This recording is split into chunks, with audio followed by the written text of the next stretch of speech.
ব্রাহ্মণবাড়িয়ার আখাউড়া স্থলবন্দর দিয়ে বেড়েছে রপ্তানি আয়। সদ্য বিদায়ী অর্থ বছরে রপ্তানি হয়েছে আগের বছরের তুলনায় প্রায় ৮৭ কোটি টাকা বেশি। তবে আমদানি কমেছে রাজস্ব আদায়। ব্রাহ্মণবাড়িয়া রিপোর্টার পাঠানো তথ্য ছবিতে ডেস্ক রিপোর্ট। ব্রাহ্মণবাড়িয়া আখাউড়া স্থলবন্দর দিয়ে গত অর্থ বছরে বেড়েছে রপ্তানির পরিমাণ। প্রতিদিন হিমায়িত মাছ, ভোজ্য তেল, সিমেন্ট, শুটকি সহ ১০ থেকে ১২ ধরনের পণ্য রপ্তানি হচ্ছে ভারতে।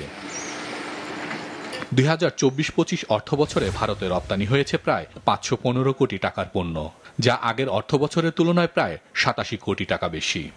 তবে একই সময়ে বন্দর দিয়ে কমেছে আমদানির পরিমাণ।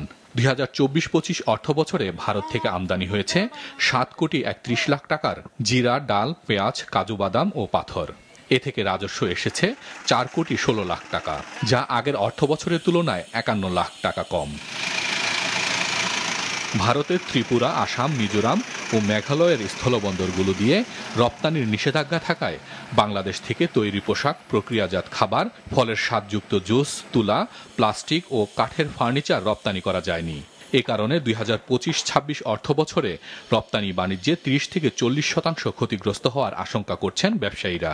আমরা এখন শুধু মাছটা রপ্তানি করতেছি আর অন্যান্য সামান্য পণ্য যাইতেছে। এখন আমরা ইন্ডিয়ার সাথে যোগাযোগ করে দেখতেছি যে পণ্যগুলা নিষেধাজ্ঞা আসে নাই সেই পণ্য বাদে কি কি পণ্য আমরা দিতে পারি, চেষ্টা তদবির চালাচ্ছি।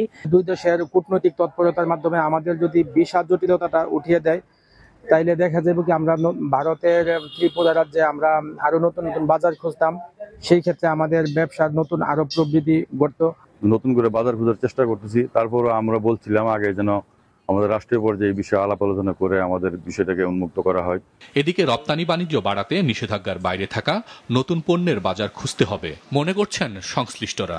মে মাসে কিছু প্রতিবন্ধকতা বা রেস্ট্রিক্টেড থাকা সত্ত্বেও রপ্তানির ক্ষেত্রে কোনো প্রভাব পড়েনি, বরং রপ্তানি দিন দিনই বৃদ্ধি পাচ্ছে। তবে রেস্ট্রিক্টেড আইটেম সমূহ ছাড়াও অন্যান্য আইটেমের ক্ষেত্রে ব্যবসায়ী মহলকে বলবো অন্যান্য আইটেম উদ্ভাবন করে নতুন নতুন আইটেম বিদেশে রপ্তানি করে ফরেন কারেন্সি আনয়ন করলে দেশ সমৃদ্ধশালী হবে। ভারতের এই অংশটুকু একটু পিছিয়ে পড়া রাজ্যগুলো রয়েছে, এদিকে আমাদের একটা অফুরন্ত সম্ভাবনা রয়েছে। তো আমরা এই দিকের চাহিদা অনুসারে সার্ভে করে আমরা যদি আগাতে পারি, আসলে এই অংশটুকুতে আমরা সেই পরিমাণ রপ্তানি করতে পারবো বলে আশা করি। আর মাছরাঙা নিউজ ডেস্ক।